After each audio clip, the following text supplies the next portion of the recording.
Hello, everyone. Look, look, and see what I brought for us to read. Oh, just you and me. Oh, what did I bring? A book about zebras! You're right. It is a book about zebras. I bet you used the front cover to give you that picture clue. You did a good job.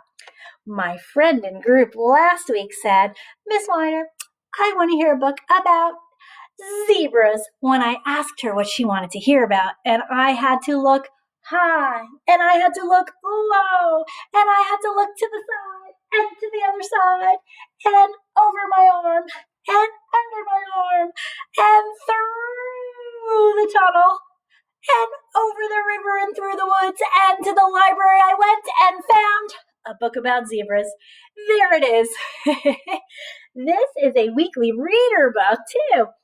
It is written by JoAnn Macken.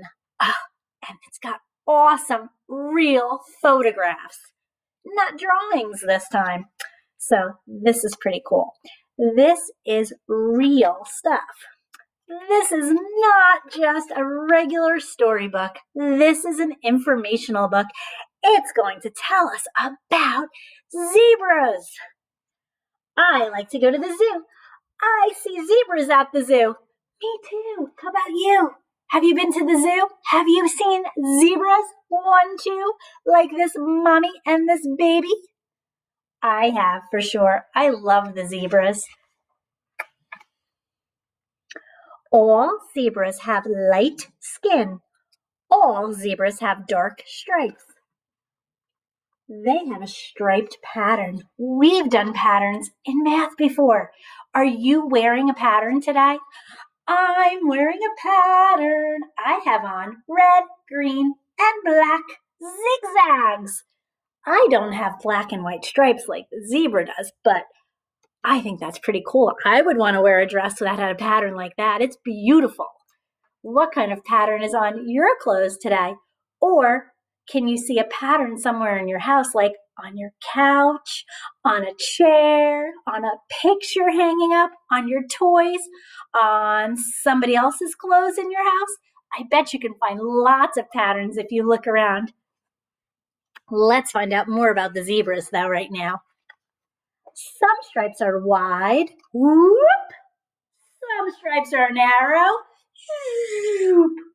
So wide would mean big, fat. Some are narrow, smaller, skinny. Okay, wide, narrow. So the other words I gave you to help us learn what those mean are synonyms, words that mean the same as the two that were in the story. A zebra's mane has stripes. The mane is the hair right here that runs from the top of her head down her neck. It's labeled with the word mane, just like we use labels when we're doing our journal. The zebra's mane has stripes. The hair in its mane stands up straight. Does anyone know what the opposite of straight is?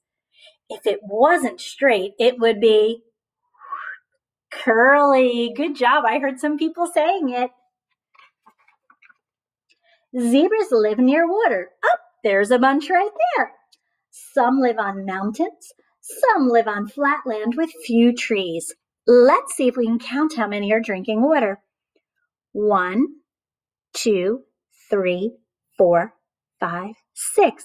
1, 2, 3, 4, 5, 6. Oh, that second time I did it in Spanish. Some of our friends speak Spanish. Some of our friends speak English. But in the world, there's all sorts of languages that you can speak. It's fun to learn about different countries, different cultures, and different languages. 3 plus 3 makes 6. I saw 6 zebras. You counted them with me. Great job. Let's see what happens next. Oops, my pages keep getting stuck. Zebras eat grass, roots, leaves, and twigs. And in this picture, it looks like that zebra's eating what else? Flowers. I think the zebra probably is eating the flowers too, even though the book didn't say it. A group of zebras is called a herd.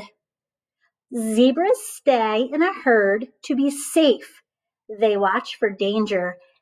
Danger like animals that would try to eat them for dinner. Ah! Those kinds of animals, like lions, would be called predators. A predator tries to eat other animals, like zebras.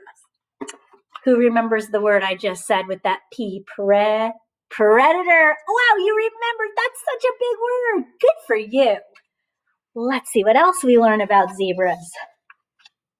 Look at those stripes. It's hard to pick out just one zebra. It sure is, because look, they all blend together with similar patterns of stripes.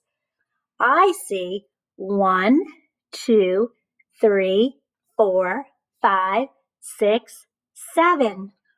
Whoa, I almost missed a couple because they were so close together and blending in like camouflage.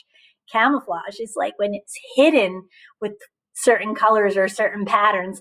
That also helps protect them.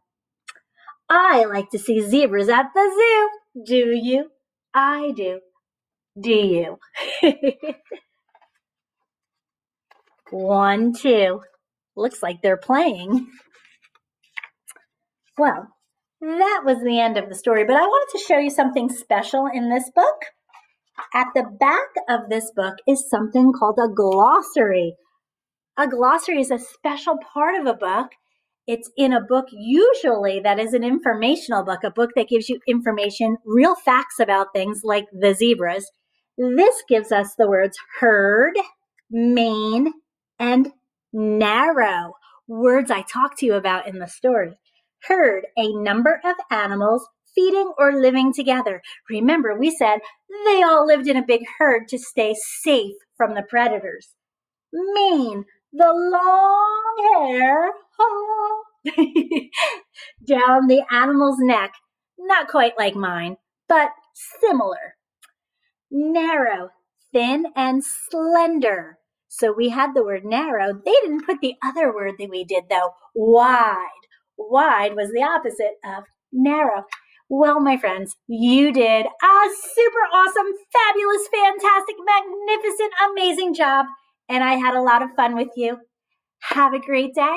Stay safe and strong. See you back for another fun story. Adios.